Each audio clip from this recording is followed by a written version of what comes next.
മോഹൻലാലിൻ്റെ മകൾ വിസ്മയ മോഹൻലാൽ സിനിമയിലേക്ക് എത്തുന്നു എന്ന വാർത്ത വന്ന നിമിഷം മുതൽ തന്നെ വലിയ പ്രതീക്ഷയായിരുന്നു തുടക്കം എന്ന സിനിമയ്ക്ക്. അതും 2018 എന്ന സൂപ്പർ ഹിറ്റ് സിനിമയ്ക്ക് ശേഷം ജൂഡ് ആൻ്റണി ജോസഫ് സംവിധാനം ചെയ്യുന്ന ചിത്രം. അതിനാൽ തന്നെ ചോദ്യം ഒന്ന് മാത്രമായിരുന്നു: വിസ്മയയുടെ സിനിമാ തുടക്കം എങ്ങനെയുണ്ട്? ജൂഡ് ആൻ്റണി വീണ്ടും പ്രേക്ഷകരെ തൃപ്തിപ്പെടുത്തുമോ? ഇനി സിനിമ കണ്ടിറങ്ങിയ എൻ്റെ അഭിപ്രായം പറയാം. ആദ്യം കഥയിലേക്ക്. പേടിക്കേണ്ട, സ്പോയിലേഴ്സ് ഇല്ല. സിനിമയുടെ കേന്ദ്ര കഥാപാത്രം മീനു എന്ന പെൺകുട്ടിയാണ്. അച്ഛനോടൊപ്പം ജീവിക്കുന്ന ഒരു സാധാരണ ജീവിതം. ഒരു ഘട്ടത്തിൽ ഒരു സംഭവത്തിൽ ഇടപെടേണ്ടി വരുന്നതോടെ അവളുടെ ജീവിതം പതിയെ മാറുകയാണ്.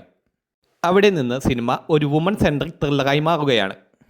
ഒരു പെൺകുട്ടി നേരിടുന്ന ഭീഷണിയും അതിനെതിരെ അവൾ എങ്ങനെ പ്രതികരിക്കുന്നു എന്നതുമാണ് സിനിമയുടെ പ്രധാന ആശയം. കഥ കേൾക്കുമ്പോൾ വലിയ പുതുമ തോന്നണമെന്നില്ല. പക്ഷേ ഈ ലളിതമായ കഥയെ തിയേറ്ററിൽ എൻഗേജിംഗ് ആക്കി നിലനിർത്തുന്നതിലാണ് ജൂഡ് ആൻ്റണി ജോസഫിൻ്റെ കഴിവ് നമുക്ക് മനസ്സിലായത്. ആദ്യ പകുതി സിനിമയുടെ ഏറ്റവും കംഫർട്ടബിളായ ഭാഗങ്ങളിൽ ഒന്നാണ്. കഥാപാത്രങ്ങളെ പരിചയപ്പെടുത്തുകയും പ്രശ്നത്തിലേക്ക് പതിയെ കൊണ്ടുപോവുകയും ചെയ്യുന്ന രീതിയാണ് ഇവിടെ അവലംബിച്ചിട്ടുള്ളത്. വലിയ തിരക്ക് കൂട്ടലുകളില്ലാതെ കഥ മുന്നോട്ട് പോകുന്നുണ്ട്. പ്രേക്ഷകനെ പിടിച്ചെടുത്താൻ വേണ്ട സസ്പെൻസ് എലമെൻറ്റ്സ് ഇടയ്ക്കിടെ വരുന്നുണ്ട്. പ്രത്യേകിച്ച് ഇൻ്റർവൽ ബ്ലോക്കാണ് സിനിമയുടെ പ്രധാന പ്ലസ് പോയിന്റുകളിൽ ഒന്ന്. അവിടെ നിന്ന് സിനിമയ്ക്ക് കിട്ടുന്ന ഒരു തിയേറ്ററിക്കൽ ഹൈ ശരിക്കും വർക്ക് ചെയ്യുന്നുണ്ട്. രണ്ടാം പകുതിയിലേക്ക് എത്തുമ്പോൾ സിനിമ കൂടുതൽ ആക്ഷൻ ഓറിയൻറ്റഡ് ആകുന്നു. പ്രത്യേകിച്ച് ഫൈറ്റ് സീക്വൻസ് സിനിമയുടെ ഏറ്റവും വലിയ ഹൈലൈറ്റ് ആണ്. Action choreography, cinematography, editing, Jakes ബിജോയിയുടെ ബാക്ക്ഗ്രൗണ്ട് സ്കോർ ഇവയെല്ലാം ചേർന്നപ്പോൾ ചില ഫൈറ്റ് സീൻസ് നല്ല രീതിയിൽ ഇമ്പാക്റ്റ് ഉണ്ടാക്കുന്നുണ്ട്. അതിനാൽ ആക്ഷൻ ഇഷ്ടപ്പെടുന്നവർക്ക് രണ്ടാം പകുതിയിൽ നല്ല മൊമെൻറ്റ്സ് കിട്ടും. ഇനി സിനിമയിലെ ഏറ്റവും വലിയ ചോദ്യം: വിസ്മയ മോഹൻലാൽ എങ്ങനെയുണ്ട്? വിസ്മയയ്ക്ക് ഇത് ആദ്യ സിനിമയാണ്. അഭിനയത്തിൻ്റെ കാര്യത്തിൽ ഒരു ഡെബ്യൂ എന്ന നിലയിൽ ചില നല്ല മൊമെൻറ്റ്സ് ഉണ്ടെങ്കിലും പെർഫോമൻസ് ഇപ്പോഴും അണീവനാണ്. ചില ഇമോഷണൽ സീൻസിൽ എക്സ്പ്രഷൻസ് കുറച്ച് ആർട്ടിഫിഷ്യലായി തോന്നുന്നുണ്ട്. പക്ഷേ ആക്ഷനിലേക്ക് വരുമ്പോൾ വിസ്മയയ്ക്ക് നല്ല കോൺഫിഡൻസ് കാണാം. വിസ്മയ മാർഷ്യൽ ആർട്സ് ട്രെയിനിങ് എടുത്തിട്ടുണ്ടെന്ന് ഫൈറ്റ് സീൻസിൽ കൃത്യമായിട്ട് മനസ്സിലാകുന്നുണ്ട്. പക്ഷേ ഡയലോഗ് ഡെലിവറിയും ചില എക്സ്പ്രഷൻസും ഇനിയും മെച്ചപ്പെടാനുള്ള സ്പേസ് ഉണ്ട്. ഇനി ലാലേട്ടനെ കുറിച്ച് പറയുകയാണെങ്കിൽ ലാലേട്ടൻ്റെ ചില സീൻസ് വളരെ നല്ലതായിരുന്നു.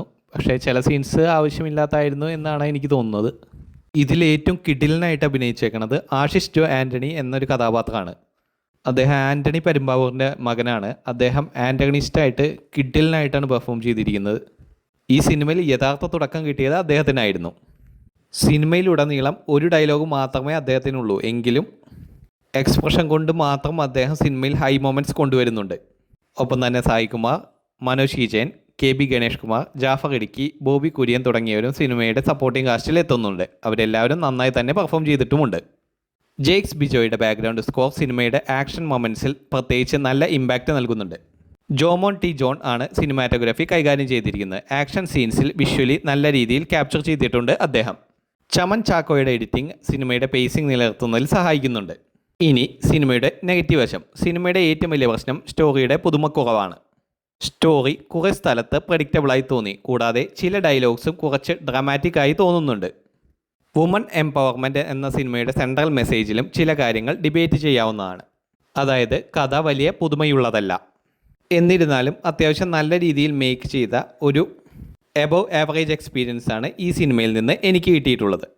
സിനിമയിൽ എൻ്റെ റേറ്റിംഗ് 10ൽ 6.5. എല്ലാവരും സിനിമ കണ്ട് നിങ്ങളുടെ അഭിപ്രായങ്ങൾ കമൻറ്റ് ബോക്സിൽ രേഖപ്പെടുത്തുക.